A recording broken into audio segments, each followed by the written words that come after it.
Téléchargez gratuitement l'application sur votre mobile iPhone, Android et sur iPad. Profitez des recommandations et des analyses de nos spécialistes en direct. Et suivez en temps réel nos émissions depuis les réseaux sociaux.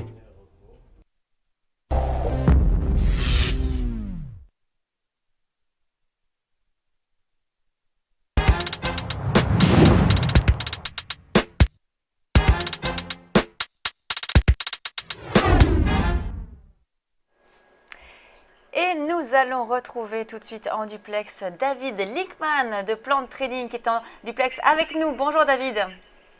Oui, bonjour Lucie, bonjour Antoine, bonjour à tous. Alors on va parler du CAC 40 avec vous. Alors c'est vrai qu'on a une tendance haussière maintenant depuis plusieurs mois et depuis quelques séances on voit que le CAC commence un petit peu à buter sur une résistance vers les 5260. Est-ce que vous estimez que finalement c'est la fin de la tendance haussière ou est-ce qu'au contraire c'est juste un accident, une petite phase de respiration avant le retour de la phase haussière ?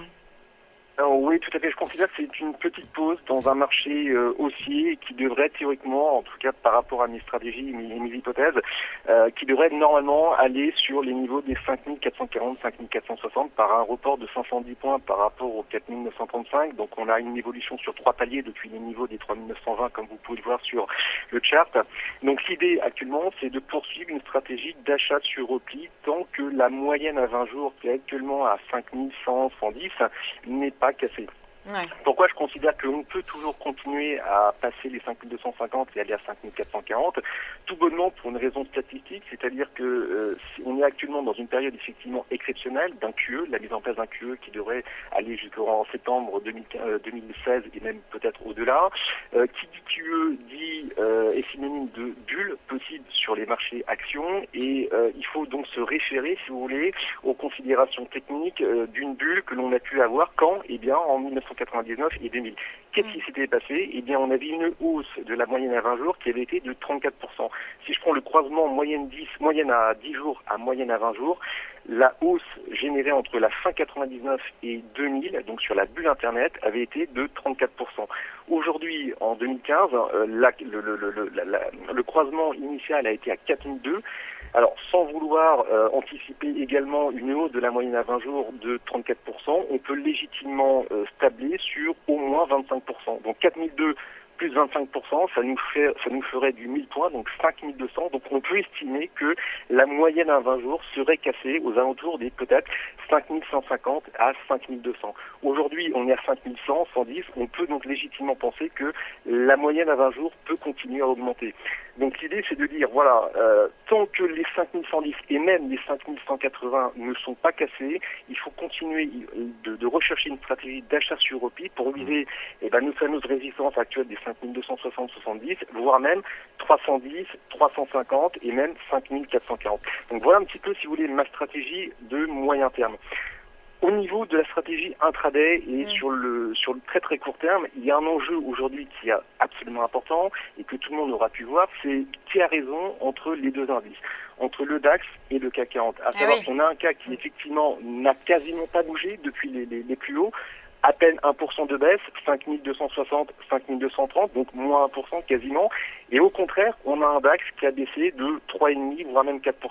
Ça signifie quoi? Ça signifie qu'on a un spread de sous-performance du DAX par rapport au CAC de l'ordre de 2, voire même 2,5. On a déjà eu ce spread de sous-performance lorsque les deux indices, CAC et DAX, le 26 mars, avaient fait un point bas, qui était aux alentours des 11 630 sur le DAX et 4 935 sur le CAC 40. Ça signifie quoi? Ça signifie que ce spread-là, à un moment donné, doit corriger. Il doit corriger soit à la hausse, soit à la baisse. Ça veut dire que, ou bien le CAC 40, c'est lui qui a raison et c'est l'indice fort qu'il faut jouer tout de suite. Et à ce moment-là, on devrait théoriquement avant la fin avril, dépasser les 5260 pour viser 310, 350. Et dans le même cas, effectivement, le DAX au contraire, va remonter également de 3 à 4% pour viser les 12 004 à 12 005, ou bien, seconde hypothèse, on tape sur l'idée que c'est le DAX qui a raison, qui est actuellement sous la moyenne à 20 jours et qui devrait entraîner à X jours une baisse supplémentaire de 2 à 3%. Et ça veut dire que là, oui, le CAC embrayerait sur une baisse nouvelle sous les 5180. Ouais. Donc vous avez deux hypothèses de travail. Moi, je travaille donc sur la première hypothèse qui consiste à dire que c'est le CAC qui est l'indice fort, qu'il faut jouer en long et qu'il faut jouer donc pour viser le niveau des 5260, 310, 350, etc. etc. Merci Donc David. stratégie d'achat Oui. sur repli et je Ouais. vise aujourd'hui, donc si possible, les 5270 €. Merci beaucoup Voilà un David petit peu Linkman donc, pour ces recommandations avec donc, cette conviction que le CAC 40 est l'indice fort et qu'il faut privilégier donc, la hausse sur le CAC par rapport à la baisse que l'on voit actuellement sur le DAX. Merci beaucoup David, Exactement. à la semaine prochaine. Merci bien. On marque une pause, on se Au retrouve revoir. tout de suite.